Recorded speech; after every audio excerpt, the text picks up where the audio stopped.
Bom, vai ser difícil, né, dar conta desses dois comentários. Primeiro, eu acolho, né? Vou falar de como eu entendo do mesmo jeito e depois eu falo de como eu entendo de outro jeito. Eu concordo com Artemisia que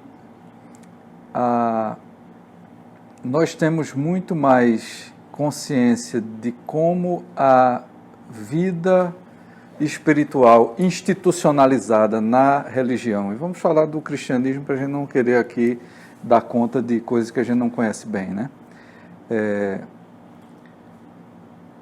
Digamos, limita, restringe, viola grande parte disso que a gente conversou aqui. E por isso mesmo muita gente hoje entende que precisa deixar de ser religiosa para ser espiritual. Precisa deixar de fazer parte de uma comunidade de fé dessas organizadas, né? Ou pelo menos se tornar cada vez mais autônoma em relação a elas, do ponto de vista de, eu vou quando eu quero, entro e saio, não dou satisfação a ninguém, não entrego minha vida nem ao padre, nem ao pastor, não sei o quê, nem ao bispo, faço do meu jeito, etc., né? Porque quer, de fato, estabelecer uma distância dessa dimensão institucional.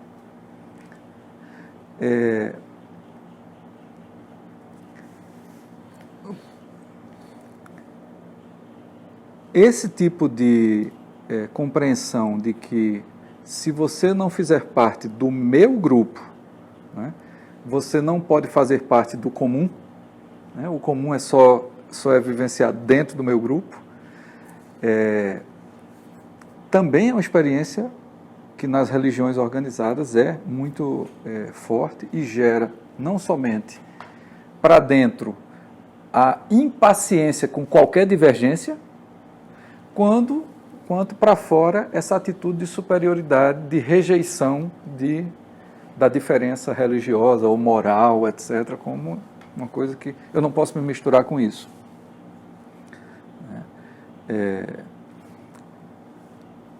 Dentro do que eu falei, a gente não está falando aqui de espiritualidade versus ausência de espiritualidade. Nós estamos falando aqui de diferentes visões de espiritualidade. Tem aquela que junta, que faz bem, etc., e aquela que nos torna ácidos, amargos, maldosos e tudo mais, né?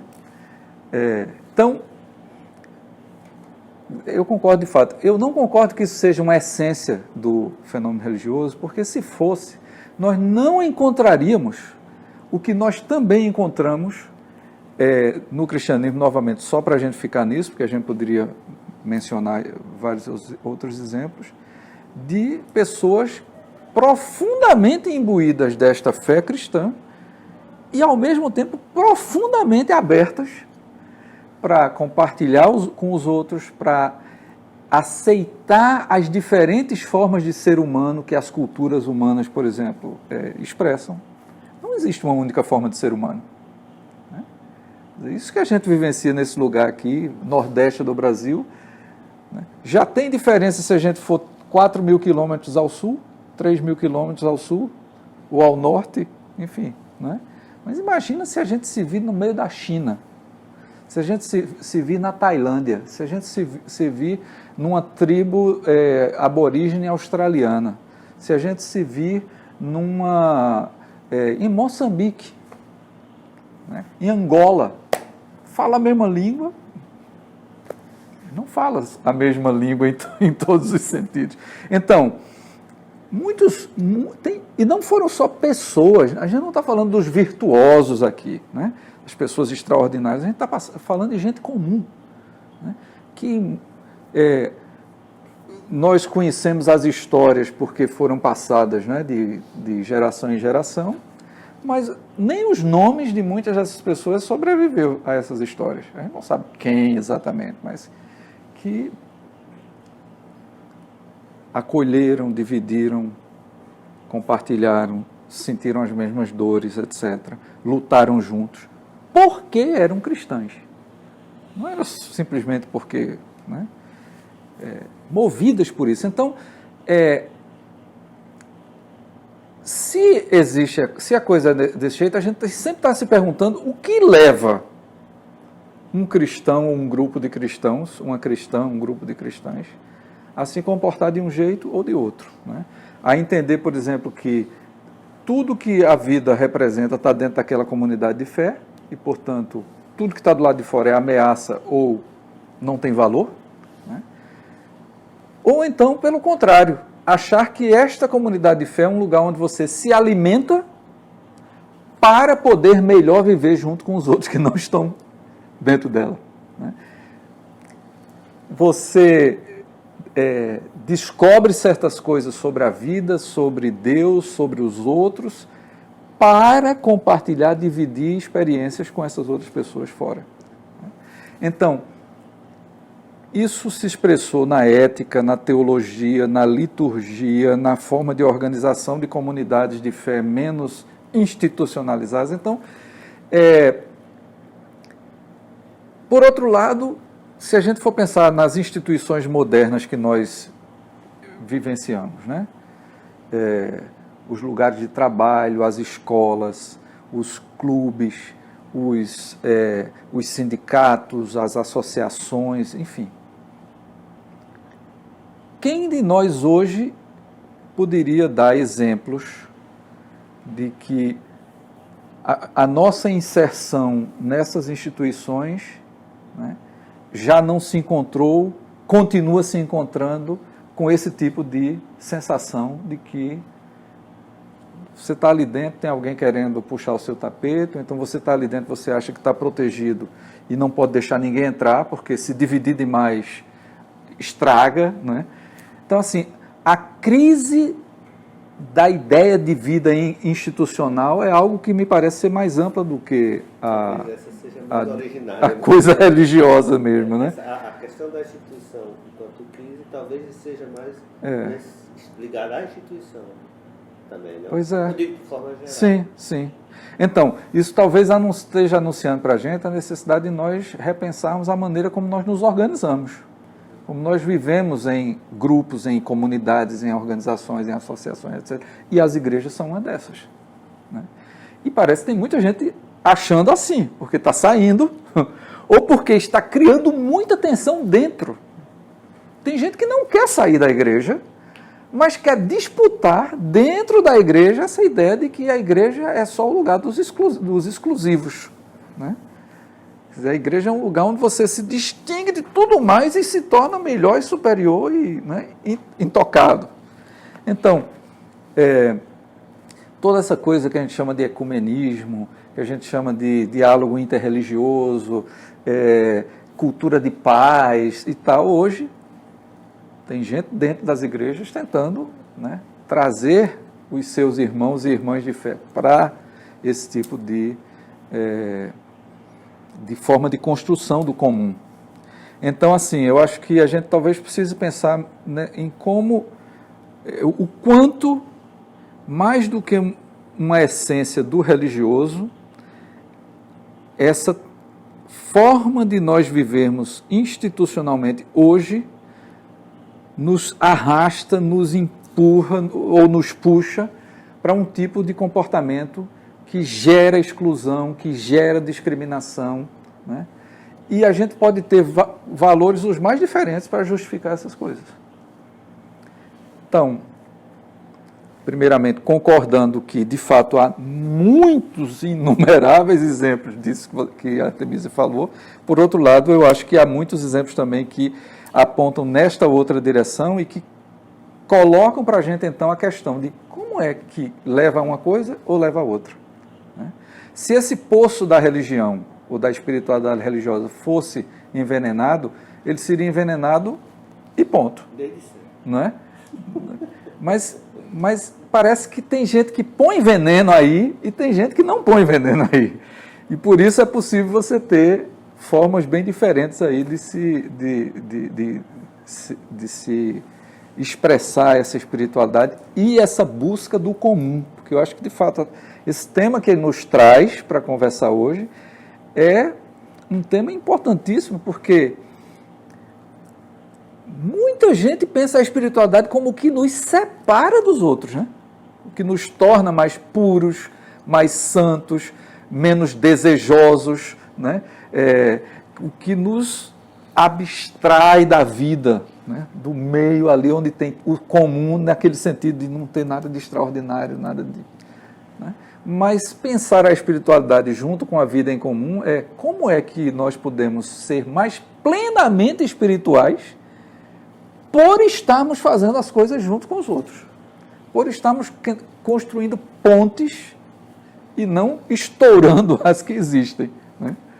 Então, eu teria vários textos bíblicos para mencionar que dizem do jeito deles exatamente o que você falou, né? Por exemplo, Jesus fala que com a sua subida aos céus, o Espírito Santo viria para estar dentro dos seus discípulos, dos seus seguidores. Ao mesmo tempo, ele não conta o número desses seguidores, né? Então não tem limite para quantos podem. A ideia do Antigo Testamento, mesmo da tradição judaica, da criação à imagem e semelhança de Deus, né? Antes que houvesse judeu, antes que houvessem os outros povos, antes que, enfim, nesta narrativa, né? Simbólica, mas eu acho que nisso não há que questionar se é histórica, se não é, etc. Nessa narrativa de que na criação, e veja, é um povo que lutou, mesmo durante a sua existência ao longo do período bíblico, lutou encarniçadamente entre esta ideia de ser um povo escolhido, que, portanto, é superior a todos os demais, que era uma interpretação que gerou uma teologia, é a teologia do templo. Aí vem talvez essa coisa da instituição. A teologia do templo é essa. O templo é o lugar que prova fisicamente que Deus é dos judeus, né? Que esse Deus que é criador do mundo todo, na verdade... Mas teve uma narrativa que se defrontou e se confrontou com a teologia do templo muito duramente, que a gente associa aos profetas, para quem a eleição é uma responsabilidade que é atribuída ao povo judeu de ser uma espécie de exemplo de como uma comunidade humana poderia ser dentro da ótica de Deus. E esses profetas, por isso mesmo, consideravam toda a história do judaísmo um fracasso quase completo, né? Especialmente a história da monarquia, né? Novamente instituição, né? Alguns valorizando um tempo em que eram nômades, em que não tinham templo, não tinham cidade, não tinham bens que não fossem os bens móveis ali, imortais, né? Das cabras, dos carneiros, do gado, etc. Então, eu acho que não é uma heresia o que você está dizendo. Nós temos maneiras diferentes de usar as palavras para falar de coisas que apesar dessas diferenças das palavras, talvez não sejam tão diferentes assim. Né? Talvez não se contradigam. Exatamente. Mas o que eu diria também é assim, há disputas, né? Há disputas. Mesmo no Velho Testamento, não existe uma única mensagem que vai da hora que você abre o capítulo 1 de Gênesis e fecha o livro do Antigo Testamento. Você tem muitas, diversas compreensões de Deus e da espiritualidade que estão presentes ali. Mas veja que o próprio texto não nos esconde isso, né? Embora muita gente quer ler o texto para não ver, né? Que é precisamente ler para apagar essas diferenças e até esses conflitos de compreensão dentro do próprio povo judeu. Mas aí, nesse evento do Cristo, a gente tem, primeiro, a ideia de que o povo escolhido não é mais um povo nacional, não tem a mesma língua, não tem a mesma etnicidade, né? Não tem a mesma localização geográfica. Nem as mesmas leis também, né? Exato. Pode ser... aí o Apocalipse, né? que não é um livro que fala tanto assim do outro mundo, mas, né, fala do entendimento que os cristãos tinham num momento de profunda crise, que foram momentos de perseguição, né, onde você de fato está querendo visualizar como é que você sai daquilo dali, né? O que o Apocalipse fala de uma multidão de todos os povos, raças, línguas e nações, quer dizer, misturando inclusive aí o que é étnico, o que é sociopolítico, o que é linguístico, o que é cultural, né? Então, não tem número. O número, 144 mil, não sei o que, esse número significa um número incontável, na verdade, né? Não é um número limitado. Embora os testemunhos de Jeová, por exemplo, acreditavam no começo que era o número total de pessoas salvas, né? Bom, mas enfim, eu acho que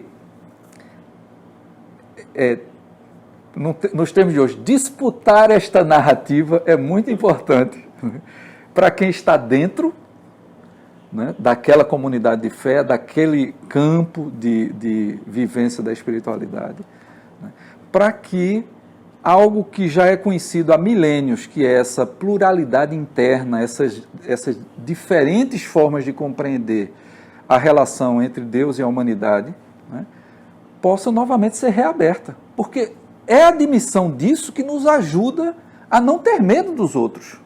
Porque se já é assim dentro do nosso grupo, por que a gente vai ter medo de que seja diferente do lado de fora, né? Depois, se é assim no nosso meio, por que eu vou achar que toda a verdade está exclusivamente dentro do meu grupo e só com as minhas palavras, né? Eu vou encontrar e poder compartilhar, construir pontes, né, desses valores e dessa compreensão das coisas, porque precisamente se é tão diferente aqui dentro, é possível que lá fora, para usar essa imagem do dentro e do fora, é possível que lá fora tenha gente que pense como eu, que acredite do mesmo jeito que eu, mesmo que esteja em outra experiência de espiritualidade, em outra experiência de religião, inclusive.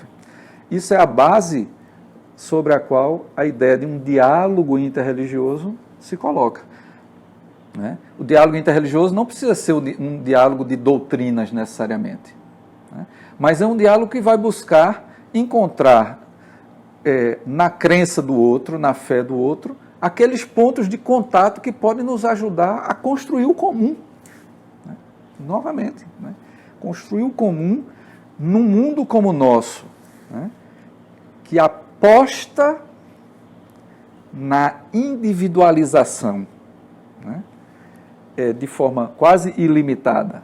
E, por outro lado, que reage à ideia de colocar as coisas em comum como se isso fosse um absurdo, né, como se isso fosse uma violência à liberdade. Neste mundo, falar de vida em comum é muito importante, né? É muito importante. Mas, como eu sugeri na primeira parte, precisa de agir. A gente precisa fazer alguma coisa. Então, novamente, a ideia de um diálogo interreligioso aí, entre as pessoas que são de religião, é um dos lugares onde a gente procura construir essas pontes, né? Na ação, não é uma discussão, né, filosófica, teológica, que vai aproximar, né? Claro, também acontece assim, não é todo mundo, né? Não é todo mundo, mas tem gente que de fato, um Teilhard de Chardin vai discutir com um filósofo confucionista, né, chinês, e vai se sentir profundamente identificado com as coisas que escuta e etc. Mas não precisa ser o diálogo nessa base o que nos ajuda a construir o comum.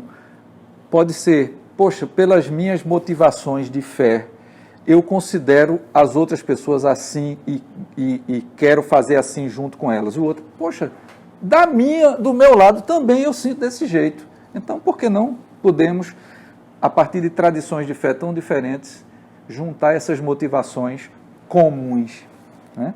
Então, o que é comum não está pré-determinado. Pode ser gestos que nós compartilhamos com pessoas de outra fé, né? Podem ser palavras, crenças, né? Podem ser projetos de mais longo prazo,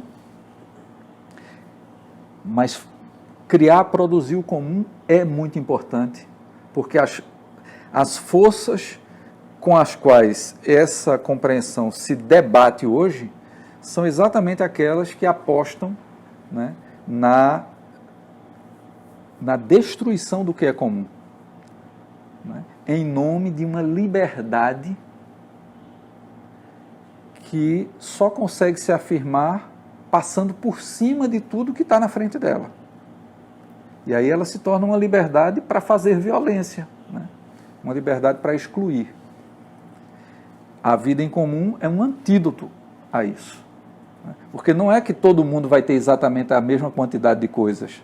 Não é que todo mundo vai ter que se vestir do mesmo jeito, falar as mesmas coisas, gostar das mesmas coisas, né? Não, é como é que nós podemos, com todas essas diferenças que nós temos, encontrar aqueles pontos nos quais a gente se mistura aos outros, né? A gente divide, como eu disse, né? Compartilha, partindo desse princípio de que o outro não é quem está do lado de fora nem do lado de baixo, né? Mas o outro é alguém que tem algo para me oferecer e alguém que tem uma dignidade própria, quer tenha fé, quer não tenha fé alguma, né? No sentido de religião, né?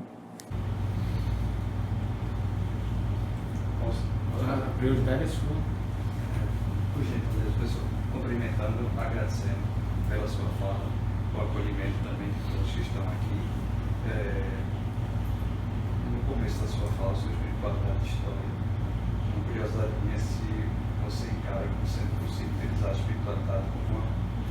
Pode falar um pouquinho mais alto, por favor. A espiritualidade como uma figura de análise historiográfica. Se é possível isso, o primeiro ponto seria isso. Categoria de análise historiográfica, espiritualidade.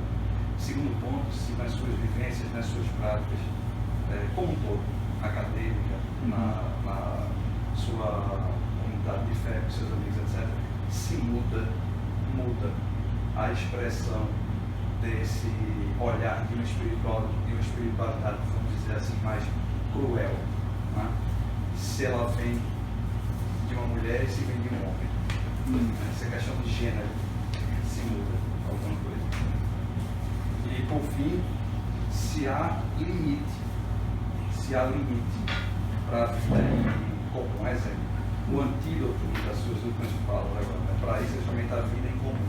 E se alguém, ou um grupo, escancaradamente não esteja acontecendo isso agora, vamos dizer que sim, está querendo destruir a vida em comum. E aparentemente mesmo nem aí para a sua própria vida, ele não quer nem o céu para ele, se fosse para usar isso assim, ele não está nem aí, nem para onde ele vai. Há alguma resposta de alguma dessas espiritualidades para isso? Bom, se eu entendi bem quando você fala em espiritualidade como uma categoria, eu diria que sim, no sentido de que se há pessoas que estão, inclusive, insistindo na diferença entre espiritualidade e religião, né, e a própria noção de espiritualidade, ela existe há tanto tempo ao lado de, às vezes cruzando, mas às vezes se separando da ideia de religião, então não vejo dificuldade de você fazer uma história da espiritualidade, né? Ela vai, como história, revelar muito mais espiritualidades do que a espiritualidade. Do mesmo jeito que uma história da religião, na verdade, revela as religiões muito mais do que a religião, né? Inclusive revela que essa preocupação em separar o que é o religioso do que não é religioso é muito menos antiga do que parece. Ela não tem muito mais do que 500 ou 600 anos na história da humanidade. Antes disso, em quase todas as culturas conhecidas, era meio impensável essa coisa de que existe uma área da vida que é a religiosa e existe a outra área da vida que é a secular, né? As coisas eram completamente misturadas. Cozinhar sempre foi secular, mas você pode cozinhar para uma oferenda aos deuses, e nesse momento este ato que é puramente mundano e secular se torna religioso, né? A sexualidade, que é uma coisa absolutamente humana em todas as culturas, em certos momentos ela era uma encenação da reprodução da vida, do ciclo da vida e tal, e nesse sentido se tornava uma prática religiosa, chegando inclusive os historiadores a falarem de prostituição ritual, né? Tanto masculina como feminina, como essa espécie de teatro, né? Que ritualmente mostra para os que estão presentes ali, né? Como essa coisa da vida se reproduz, né? A vida e a morte e tudo mais. Bom, não temos que, na verdade, compartilhar essa maneira de ver as coisas, mas apenas chamando a atenção para essa. Nesses mesmos tempos em que as coisas não se separavam, como nós achamos tão natural pensar hoje, né? A igreja, né? A religiosidade e ir para um bar e dançar, ganhar dinheiro, como se fossem duas coisas que não é? Mas provavelmente essa é uma das raízes desta desconexão, deste nada em comum que a gente vê as pessoas. Hoje as pessoas podem ser profundamente religiosas e profundamente materialistas, insensíveis inclusive às necessidades dos outros, e não vê nenhum problema. Não, porque aqui eu sou empresário, ou aqui eu estou trabalhando, ou aqui eu sou militar, ou aqui eu sou, né? Agora, aqui eu sou um fiel, né? Exatamente. Então, a segunda coisa é essa coisa que você pergunta né, se tem diferença de gênero, né? Tem diferença dos dois lados, né? Quer dizer, você tem uma demanda por tratar a diferença de gênero com a mesma dignidade, né? Ser homem, ser mulher, e hoje há toda uma discussão muito mais ampla do que isso, que tem a ver com orientação sexual, com a identidade de gênero, etc., que, novamente, no nosso tempo virou um campo de batalha, né? Mas, enfim, é uma compreensão mais ampla, né, do que nos distingue como seres humanos, do ponto de vista físico, né, e também do ponto de vista da nossa identidade, do entendimento de quem somos.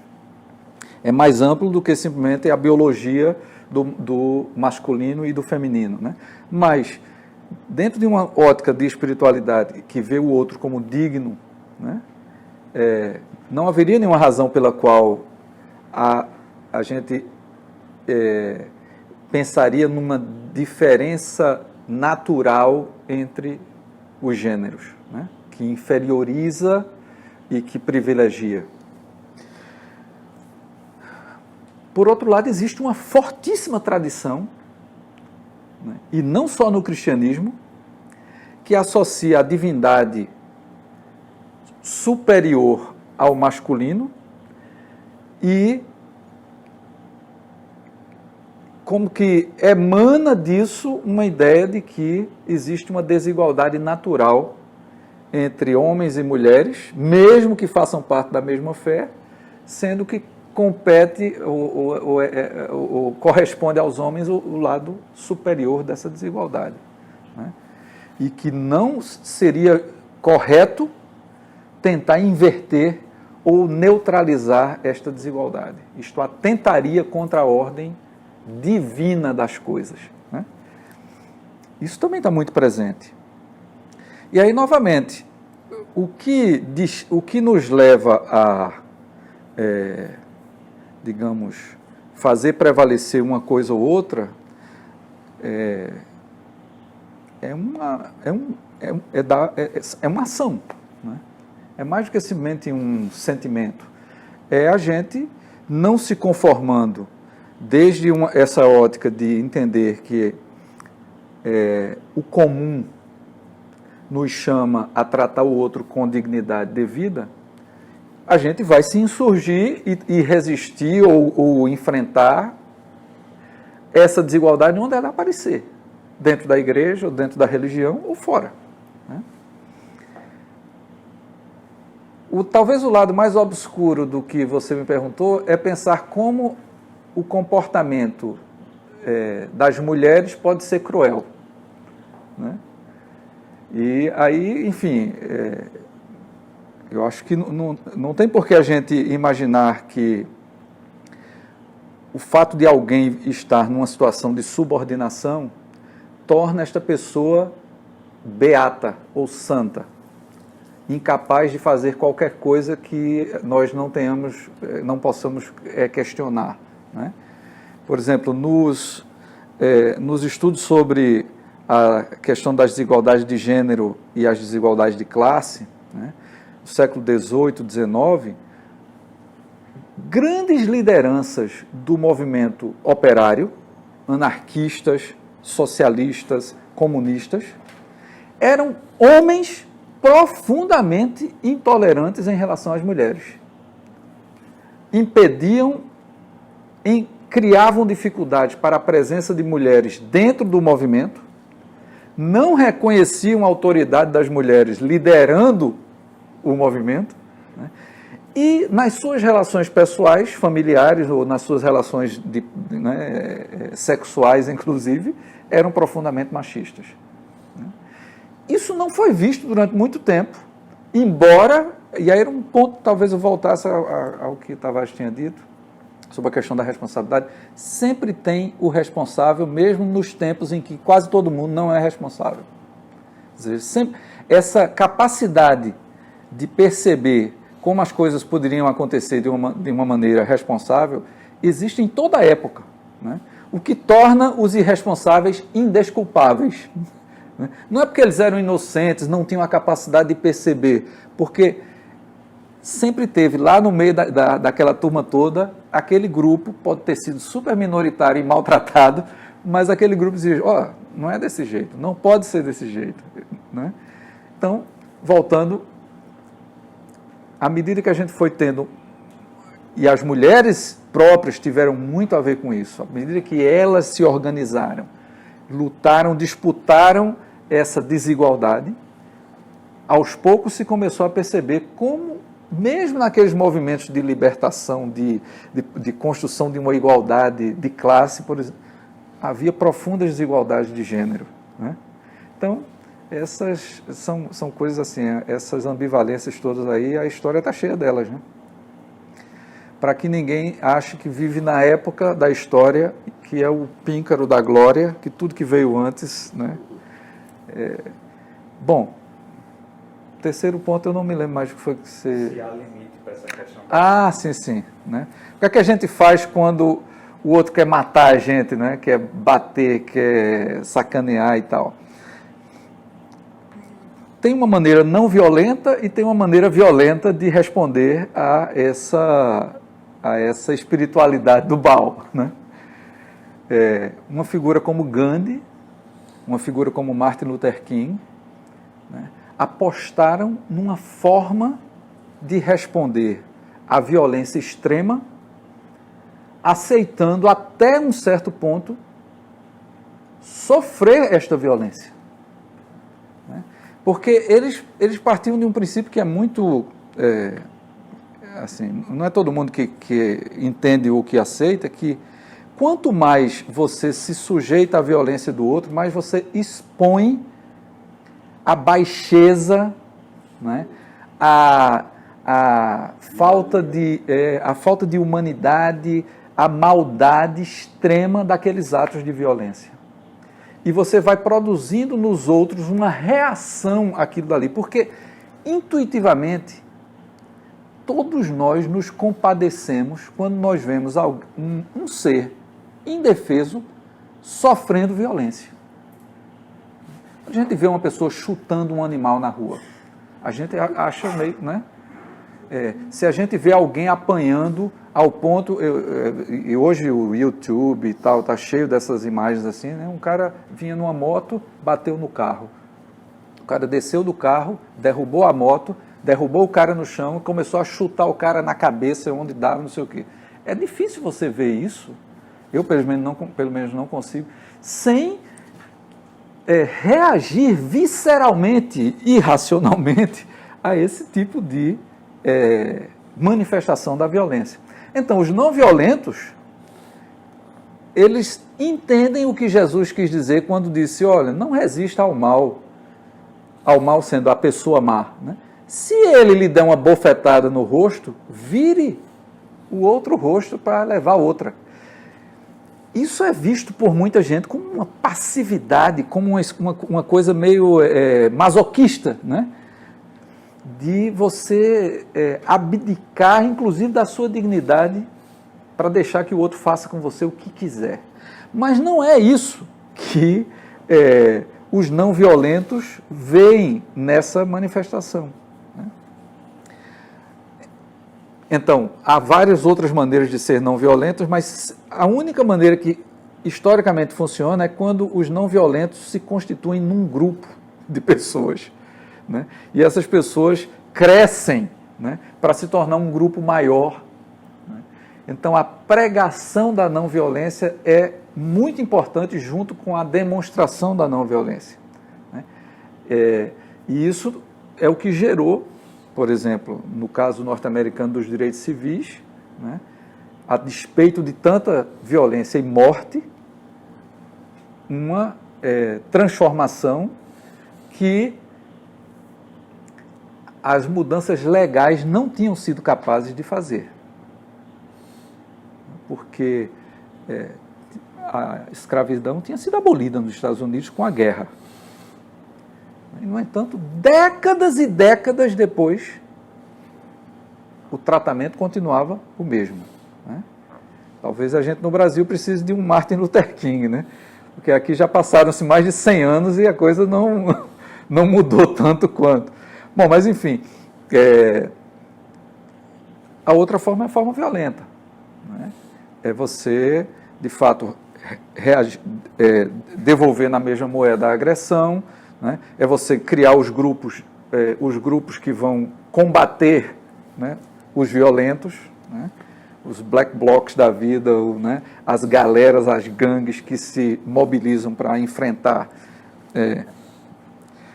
e pegar em armas, organizar revoluções, revoltas, sublevações e tudo mais. Né? E eu acho difícil a gente, em abstrato, dizer que deve escolher sempre uma coisa e nunca outra. Né?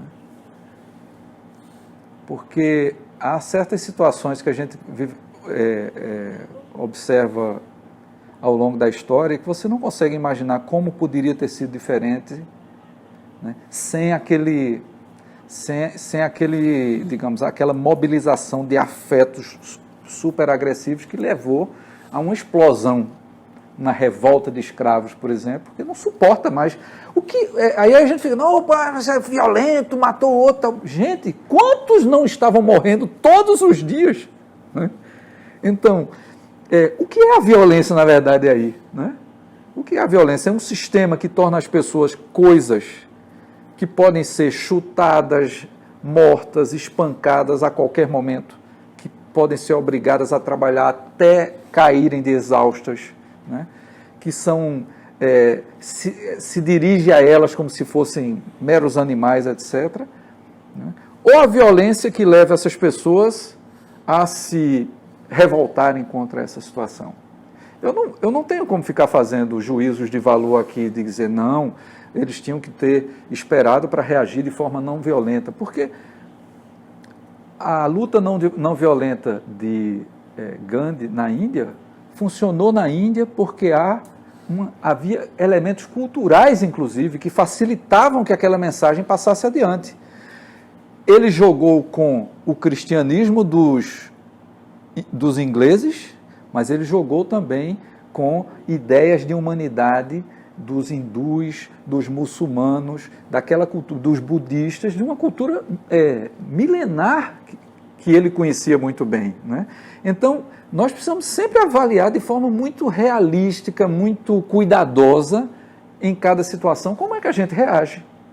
E às vezes a gente vai reagir de uma maneira que não era a que a gente gostaria de agir, talvez não fosse aquela em que a gente, em outras circunstâncias, escolheria agir, mas naquela, não é? Então, eu não quero deixar essa questão assim, não tem que ser sempre, se chega a turma batendo na minha cabeça, eu vou simplesmente, né, aguentar o tranco ali e tal.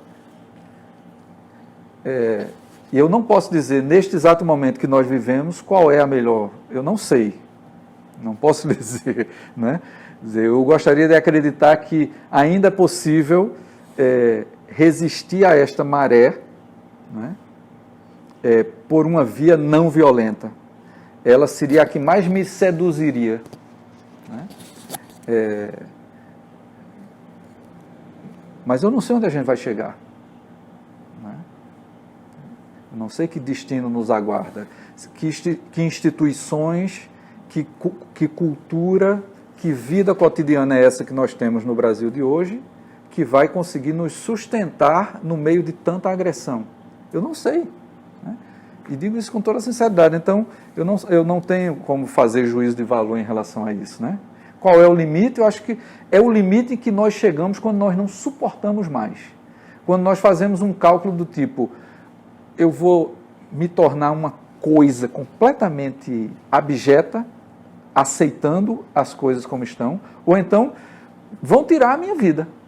E eu tenho que reagir. Não é? Então, onde chega esse limite é muito difícil da gente. Não, os filósofos não vão nos dizer com toda a sua sabedoria. Não é? É a realidade da vida mesmo, é a experiência que nos leva a, por exemplo, um Nelson Mandela que fica 27 anos preso e sai da prisão, vamos dizer, não foi de uma vez assim na hora, mas para apertar a mão do cara que era o representante daquela ordem do apartheid. Dizer, vamos chegar a um entendimento aqui para a gente fazer uma transição que não implique, né, em mais violência. Ele poderia ter usado aquela oportunidade para, né, e mesmo que depois ele tenha se tornado o líder da nova sociedade, ele não usou esta posição para se vingar. Enfim, Nelson Mandela tinha uma formação, tinha uma trajetória, tinha elementos de uma espiritualidade cristã, inclusive, né, que o levaram a exercitar essa coisa que sempre parece uma babaquice, que é perdoar, né?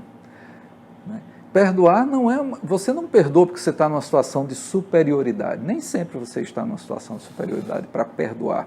Mas perdoar sempre parece ser uma coisa... uma perda, né? Poxa, perdeu a grande oportunidade de se impor, de dar o troco, né? de tirar da garganta, né? Como se fosse fraqueza. Como se fosse uma fraqueza, exatamente. Inclusive moral, né? Inclusive uma fraqueza moral. Pô, perdoou. Isso é imperdoável, né? Mas, enfim, eu pararia por aqui.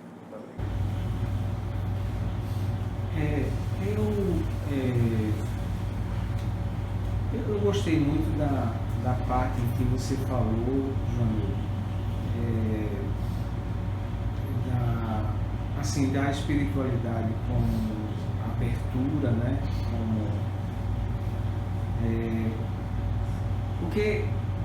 E essa abertura bem em contextos bem concretos na situação, realmente não é uma abertura em abstrato, mas nas condições em que as pessoas se encontram, estão vivendo.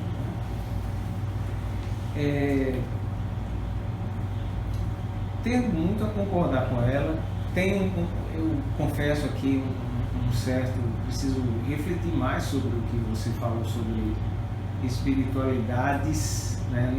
Porque num certo sentido assim, tão ampla a forma como você fala, que num certo sentido a gente poderia até dizer assim, olha, tem uma espiritualidade hitlerista, não é assim também, não é? Tem uma espiritualidade nazista, ali tem num certo sentido de que tudo é humano, não é? A gente pode até caminhar por aí realmente assim. Mas o ponto que eu queria mais ressaltar é assim, é da minha experiência desses últimos anos, como isso bateu em mim, né? Então, como você sabe, eu não participo, não estou vinculado a nenhum grupo religioso específico e tal, né? Embora, obviamente, pela minha própria história, traga elementos dessas vivências e tudo mais. Agora, o que eu senti nesses últimos anos não foi tanto o comportamento, atitudes das pessoas, assim, que eu diria, desses grupos de menos abertura, de menos os grupos que são talvez mais exclusivistas, mais fechados. Não foi desses, não. Esses eu quase que eu esperava mesmo o comportamento que eles tiveram, né? De forma que eles não causaram em mim dor, né? Mas assim, e aí é por isso que eu falei a questão da abertura no concreto, assim, porque o que doeu em mim nesses últimos anos, assim, em alguns casos doeu muito mesmo, né? Foi porque eu vi atitudes de pessoas que eu julgava que tinha um nível de abertura maior. Algumas nem eram vinculadas a grupos religiosos específicos e tudo mais, e que eu punha numa condição de pessoas assim, bem abertas ao humano, à pluralidade do humano, etc. Algumas outras pessoas de grupos religiosos, mas assim, muito liberais, né? Muito liberais, assim, não os dogmáticos desses grupos, não, as pessoas mais, que eu diria assim, esclarecidas. E o que eu vi por parte, não, obviamente não todos, né, mas algumas dessas pessoas, foi uma atitude assim, tão, aí eu digo, é como se de repente alguma coisa tocou nelas que elas se fecharam completamente, né? Os exemplos concretos, né? Então, por exemplo, da famosa Operação Lava Jato, né? Aí quando prendiam um empresário daquele, né, tal, e saía Jornal Nacional e coisa e tal. Aí algumas dessas pessoas, eu conversava assim com algumas dessas pessoas, outras eu soube, né, por outras pessoas. E aí essas pessoas, não, mas esse cara roubou há muito tempo, esse bicho aí vem fazendo essas falcatruas há muito tempo, governos após governos, tal, ele tem que fazer isso. Aí quando eu tentava dizer sim, tudo bem, mas veja, ele ainda não foi nem julgado, e ele já foi preso. Peraí, ele ainda não se defendeu, e ele já está... Não, mas ele tem muitas coisas exatamente. Ou seja, aí fazia um discurso assim, bastante moralista, bastante... E essas pessoas não eram pessoas que, pelo menos para mim até então, não tinha essas pessoas como, digamos assim, ultra dogmáticas. Não, para mim eu punha essas pessoas assim em alguma condição de bastante abertura, liberalidade, né? De tal modo que doeu muito em mim, sabe? Porque talvez eu tivesse com uma visão também bastante equivocada, não é? Eu achava talvez que talvez um pouco idealizada, né? Porque talvez essas pessoas tivessem até uma expressão de fala, de coisa, de articulação do pensamento, assim, não presa a nenhuma tradição específica, tivesse uma abertura, uma flexibilidade. Mas num contexto bastante concreto, essas pessoas demonstraram bastante fechadas, não é? Então, assim, é uma pergunta e ao mesmo tempo uma reflexão. Como é que você vê, digamos assim, e aí dentro dessas espiritualidades, não é? Como é que pessoas assim tão... Não são as dogmáticas, assim, mais esclarecidas, mais amplas, mais... Em algum desse aspecto, assim, que eu considero fundamental, porque algumas coisas eu inclusive lembrava, assim, dos nazistas, sabe? Porque, assim, tinha pessoas que... É como se a Noite dos Cristais, está batendo, mas muitos desses judeus aí estavam explorando as coisas, então é merecido que eles estão sofrendo, assim, né? Então, como é que você avaliaria essa condição de espiritualidade, de suposta espiritualidade de pessoas assim, desse tipo, não daquelas mais fechadas em guetos, mas desse tipo mais que se dizem mais amplas, mais tal? Okay. Bom, é uma questão muito difícil de responder, né? Mas vamos tentar juntar algumas reflexões aqui. Acho que uma primeira delas seria o seguinte: espiritualidade não é um estado, né? O que significa dizer que dificilmente nós somos espirituais 100% e 100% do tempo, né?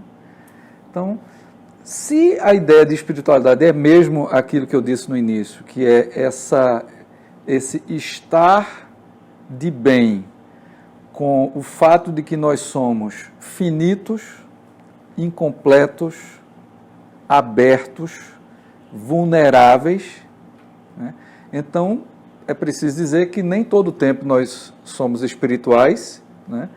E dificilmente nós somos 100% espirituais, né? Quer dizer, porque uma das maneiras tão plausíveis quanto a de acolher essa abertura é de sentir-se ameaçado por ela, né? Ou de sentir-se inconciliado com ela. Quando eu me sinto inconciliado, eu quero negar que essa coisa me atinge, né? Quando eu me sinto ameaçado, eu quero me proteger como se fosse possível eu estar num lugar onde eu não sou afetado por essa vulnerabilidade de simplesmente ser humano, de não ser Deus, ou de não ser um Deus, e sim ser humano, comum, né? Então, por isso é possível nós, pelo menos, admitirmos que pessoas perfeitamente normais podem reagir em certas circunstâncias, ou podem reagir, né, de maneira contrária ao que a gente esperaria delas. Segunda reflexão é que essa dimensão da espiritualidade nos confronta com um lado de nós que não é totalmente governado pela razão, né? Quer dizer, nós, como seres humanos, somos afeto e razão, mas essas coisas são misturadas e distribuídas de um modo meio instável, né? E desigual. Então, as experiências de espiritualidade mais conhecidas, discutidas, apreciadas, tendem inclusive a ser aquelas onde as palavras e o pensamento não foram tão profundamente mobilizados, né? Em que foi o coração, foi o sentimento, foi aquela coisa que a gente chama de visceral, né? Que mexeu com a gente, nos colocando em conexão, né? Em conexão com Deus, em conexão com o outro totalmente desconhecido, estranho, né? Então,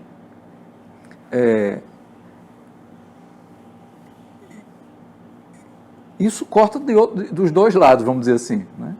Quer dizer, o fato de que nós, na experiência da espiritualidade, estamos lidando também com essa dimensão do afeto, né? E não simplesmente da razão, significa que tem gente que não sabe lidar bem com isso, né? E que responde de forma visceral com uma atitude, seja de autoproteção, seja de contra-ataque. Então pronto, isso está aí colocado em termos genéricos. Aí pegando o caso específico, né? Nós não podemos nos esquecer de que o discurso contra a corrupção, ele é muito ambivalente, né? Ele tem um registro em todo o campo da esquerda, de muito tempo, né? Que a ordem capitalista é corrupta e produz corrupção, que o Estado brasileiro é ancorado, construído sobre a corrupção, né?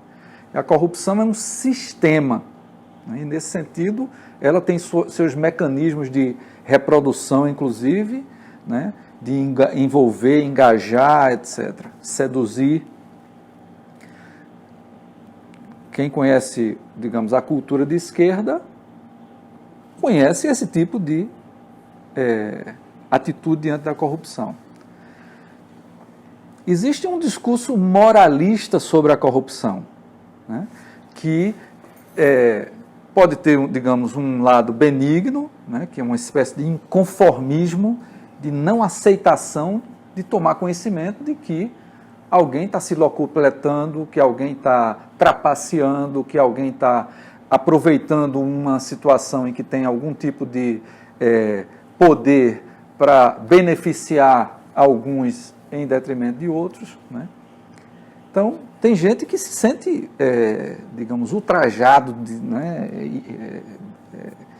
Sente-se inconformado com isso por questões morais, porque parte de uma avaliação do bem e do mal, do certo e do errado, do que é aprovado por Deus e do que não é, etc. E essas coisas se misturam muito para que a maneira como alguém se coloca diante do tema da corrupção tem a ver com esse juízo moral, né? Mas a gente também sabe que o discurso contra a corrupção pode fazer parte do jogo político, de acusar o meu adversário de corrupto como uma forma de desqualificá-lo ou de fragilizá-lo diante de mim. E nesse nível aí, o discurso da corrupção é amoral, ou talvez até imoral. Ele é um mecanismo, uma tática, né? Uma arma num jogo que não tem nada a ver com o bem e o mal, o certo e o errado, né? O aberto ou o fechado, né? Tem a ver com a mecânica do poder, pura e simplesmente. Fazer o que eu quiser para ficar por cima e derrotar quem se opõe a mim, né?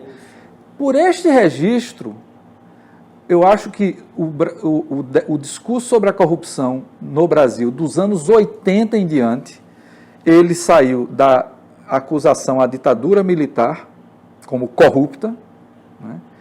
Ele depois se aplicou às elites que estavam em continuidade com aquele período e que continuaram no poder pelas alianças que foram construídas, como se a corrupção fosse uma continuidade de gente, né? E aí, quando nós chegamos em Collor, por exemplo, todo aquele, né, aquela reação contra as denúncias de corrupção, de um lado é como se nada daquilo fosse novidade, mas de outro é a grande oportunidade de nós denunciarmos as velhas elites que continuaram no poder a despeito da democratização, né? E nós chegamos ao governo Lula quando a grande expectativa construída pelos 78, 88, 98, mais de 20 anos, né, de construção partidária e também política, né, do PT como uma alternativa para o Brasil, fazia muita gente acreditar, seja quem já estava alinhado com aquela proposta, né, seja quem foi se deixando seduzir aos poucos por ela, que esse pessoal vai acabar com a corrupção. Num sentido de o que é público vai agora ser público. E, portanto, todo mundo vai poder ter a chance de ter acesso àquilo que muito pouca gente tem.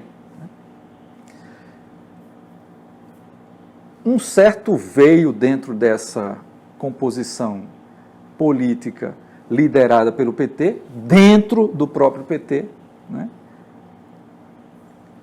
entendeu que num sistema corrupto eu só consigo fazer as coisas acontecer se eu, de alguma maneira, manejar esse sistema. E, portanto, dos males o menor, né? Se eu só consigo fazer fulano de tal votar, se botar alguma coisa na mão de fulano, então vamos dar um jeito de botar. Né? É um cálculo arriscadíssimo esse. Eu não quero dizer que tem nada de... Não, fulano já era safado, não sei o quê, e, portanto, né? Não vou entrar nesse mérito. Né? O que a gente não pode acreditar é que não houve corrupção por parte de pessoas em quem a gente acreditava que seriam exatamente os paladinos da luta contra a corrupção. Eu não estou falando isso para chegar à conclusão de que Lula também era corrupto. Não vou entrar nesse mérito, porque acho que tem outras coisas muito mais complicadas aí na prisão de Lula, que não tem a ver com o fato de ele ter pessoalmente participado ou não. Uma coisa que você colocou sobre o sistema de justiça, né, me parece ser a pedra de toque aqui. Se a justiça, e ela é sempre a justiça humana, não consegue provar que alguém é culpado, esta pessoa é inocente. Se depois novas evidências mostrarem o contrário, volta-se a abrir o caso. Mas enquanto e durante o processo judicial não é possível comprovar isso, ponto. Né? Ponto. Então, nós sabemos que não foi assim que a coisa foi conduzida. Né? Ela foi conduzida de tal maneira que qualquer que fosse a produção da evidência, o resultado teria que ser apenas um. Mas isso aí é Lula. Né? Voltando às pessoas, né, liberais, não sei o quê. O que eu quero dizer assim, é que tem mais do que espiritualidade envolvida nessa discussão.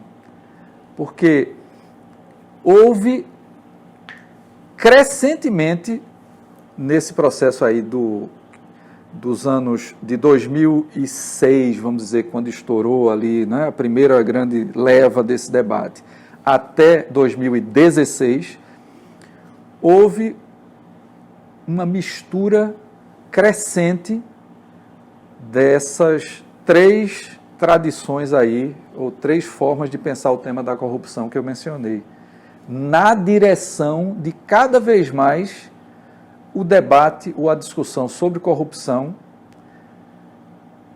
se configurar numa disputa de poder, muito mais do que numa... Mas isso é uma olhar de quem está, tentando tomar uma certa distância, porque quem está no meio da confusão, né, vai ver sempre menos a disputa de poder do seu lado, vai ver a disputa de poder só do outro lado, do lado de lá.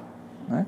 E é isso que vai levando as pessoas a relativizarem seu sistema de valores, para que elas só consigam perceber a evidência se ela vier em seu favor, ou se ela estiver confirmando aquilo que já está, quer dizer, que já são os seus, que já é seu grupo, que já é o seu lugar dentro desse debate. Tudo mais tem que ser visto com a desconfiança de que é manipulado, de que é mentiroso, de que é malvado, de que, enfim, né?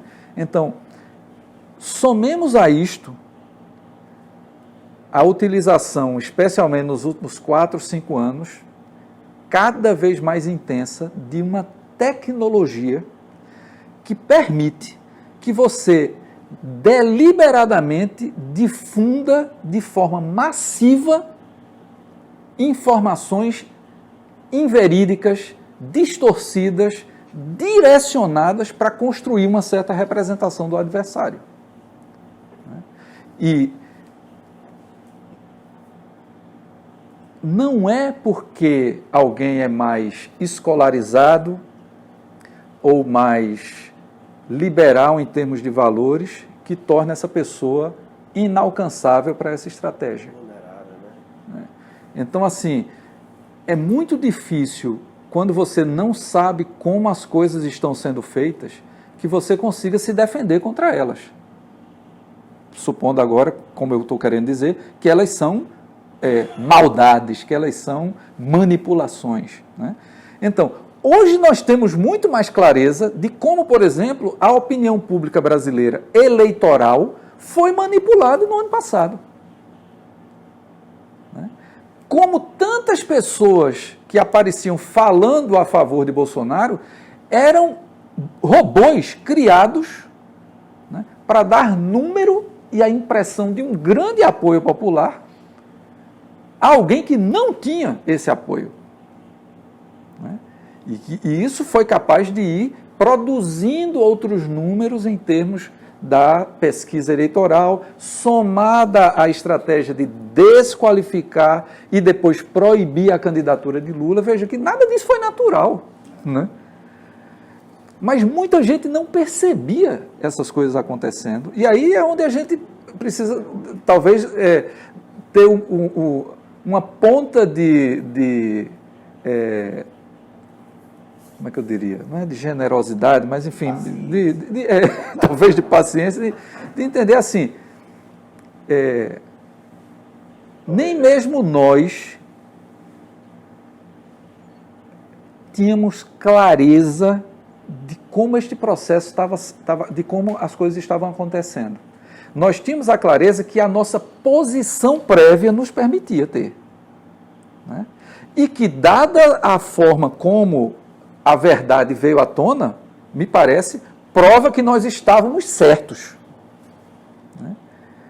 Que nós não nos equivocamos, mas nós não nos equivocamos porque apostávamos na posição que assumimos. Mas outras pessoas são muito mais afetadas por certos tipos de propaganda, de discurso, etc., do que outras. E eu acho que a maneira como alguns desses nossos amigos e amigas, né, responderam, reagiram e entraram de cabeça nesse tipo de jogo armado, né, pode ser, se não explicado, pelo menos compreendido dentro dessa dinâmica que eu estou tentando traçar, que com certeza não está completa, está faltando um monte de coisas nessa análise aqui, né, mas eu acho que há esses elementos todos e, de um ponto de vista de um juízo ético, isso não desculpa nem perdoa o equívoco que essas pessoas cometeram. Né? Que, inclusive, elas podem estar respondendo, nesse momento, a esse equívoco, se tornando ainda mais defensivas. Né? Tipo, não, essas coisas todas que estão sendo feitas, tudo isso é mentira. Na verdade, não é isso que está sendo dito agora, não é verdade. Né? Ou então, não, a gente tem que esperar mais para ver as coisas começarem a produzir os seus efeitos. Então, veja que os mecanismos de autoproteção, né, eles podem ser, né, invocados aí para manter um erro, né, sustentar um erro por muito tempo. Mas eu acho que nada disso que eu estou dizendo tira a dor que você sentiu e que eu também senti de gente, não é gente muito próxima assim, é irmã, entendeu? Tio, tia, amigo assim, né? Com quem eu não posso falar dessas coisas. Uma pessoa que, eu tenho um amigo que eu praticamente o congelei nas redes sociais, né, para que isso não se torne o motivo que vai me levar a romper completamente minha relação com essa pessoa. Eu tenho uma profunda empatia, mas essa área, esse tema, é zero conexão. Né? Então, eu sei do que é que você está falando e eu acho que as nossas explicações nos ajudam a entender, mas elas não incidem sobre o sentimento. Eu acho que não incidem. Né? Saber que as coisas funcionam desse jeito, por exemplo, não faz com que eu aceite o comportamento desse amigo. As coisas que ele diz, as postagens que ele faz, entendeu? Mas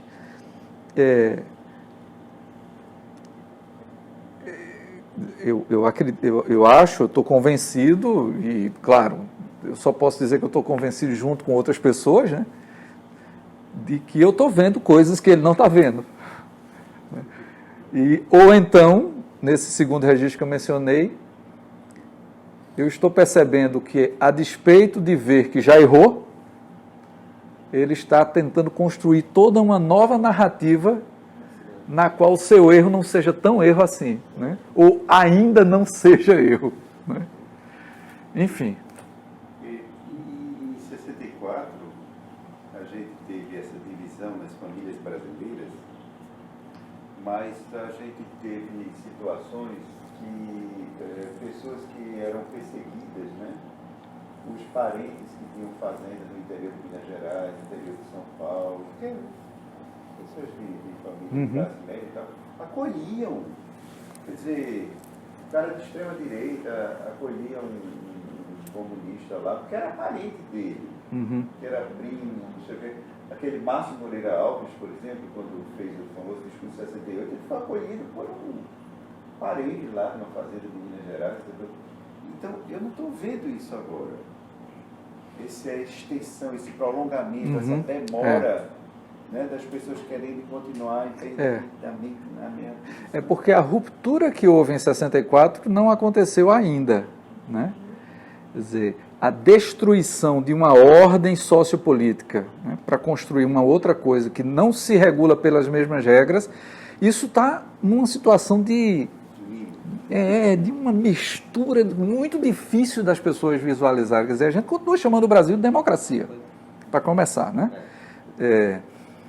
Tem autores hoje que, mesmo em relação a sociedades como a Inglaterra, a França, os Estados Unidos, pós-guerra do Golfo, pós-ataque de 11 de setembro, não são mais consideradas, não podem mais ser consideradas democracias, porque houve um processo crescente de abdicação e de tomada de direitos, de transparência, de regulação pela própria lei, ou seja, de estar sujeito à lei por parte do Estado, né, que descaracteriza isso como democracia. O fato de que o poder econômico é tão ostensivamente dono das decisões políticas descaracteriza a democracia, né? O fato de que a justiça se coloca numa situação em que ela começa a escolher de que lado é que ela quer estar, descaracteriza a democracia. Se você começa a somar tudo isso, você fica se perguntando, por que continua chamando de democracia?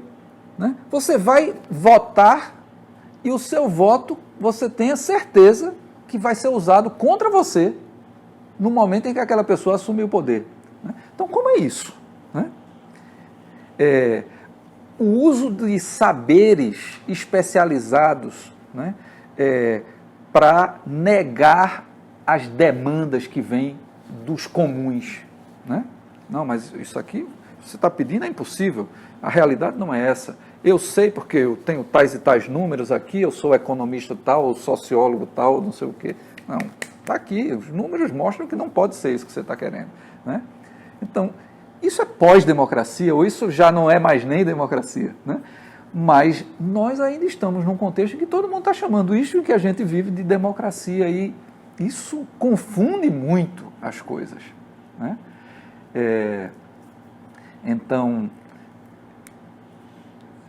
é aquela coisa que eu disse assim, nós não sabemos onde isso vai levar, né? Mas que esse experimento não está certo, eu estou certo de que não está certo, né? Porque, de fato, é impossível que decisões que atentam até contra a ideia de razoabilidade das coisas possam estar corretas. Né? Quer dizer, como é que você pode, com essa crise ambiental que a gente está vivenciando agora, como é que você pode somar tudo o que este presidente falou, que o seu ministro do Meio Ambiente falou e fizeram ao longo de 6, 7 meses e achar que o que está acontecendo agora é uma coisa inesperada, ou é uma coisa que já estava, que ia acontecer porque essa é uma época seca do ano, não sei o que, não sei o que. Não é possível. A gente não pode ser idiota ao ponto de somar todas essas coisas ditas e feitas e achar que não tem nenhuma conexão com os incêndios, né? Com os incêndios criminosos. Né? Então, acho que desde um certo lugar onde a gente esteja, a gente consegue sim ver coisas de maneira que a gente possa dizer, poxa, isso está errado. Agora, a gente vai ter colegas ilustrados, né? Gente pacífica, ordeira e não sei o quê, né? De braços dados com facínoras, porque acreditam piamente que nada disso aí ou tem importância ou mesmo está acontecendo. E isso é duro, realmente. Bom, gente, vejam bem, o horário, pode filmar aqui, assim, que a gente tinha previsto, né, de duração, chegou, mas se alguém tiver ainda mais alguma pergunta aí, explorar o... Passou da hora de ser Eu aperto o OK aqui e ele salva. Oi? OK e ele salva. É ok, ele salva. Pronto, se não, eu acho que a gente começou, na minha avaliação, de forma brilhante e de forma, melhor do que brilhante, né? De forma assim, eu acho agradável, gostosa, assim, esse momento, né? Então eu quero só agradecer a cada um individualmente de vocês que, eu tenho que dizer, é o trabalho, né, de sair no domingo de sua casa para estar aqui com a gente, de todo modo, sai do seu lugar, né, para vir para cá. Então, realmente uma alegria, uma honra para a gente receber cada um de vocês que se deu o trabalho de vir, né? E a Joanildo, muito, muito obrigado mesmo. Acho que começamos de forma excelente, muito, muito rica o que você trouxe para a gente, né? Então, só tenho muito obrigado, agradecer muito. Agradeço pela paciência de vocês, eu vi tanta uma voz só durante tanto tempo. E foi um prazer estar compartilhando todas essas angústias todas, que a gente está tentando construir um sentido para isso, né? Mesmo que seja tão difícil entender. Enfim.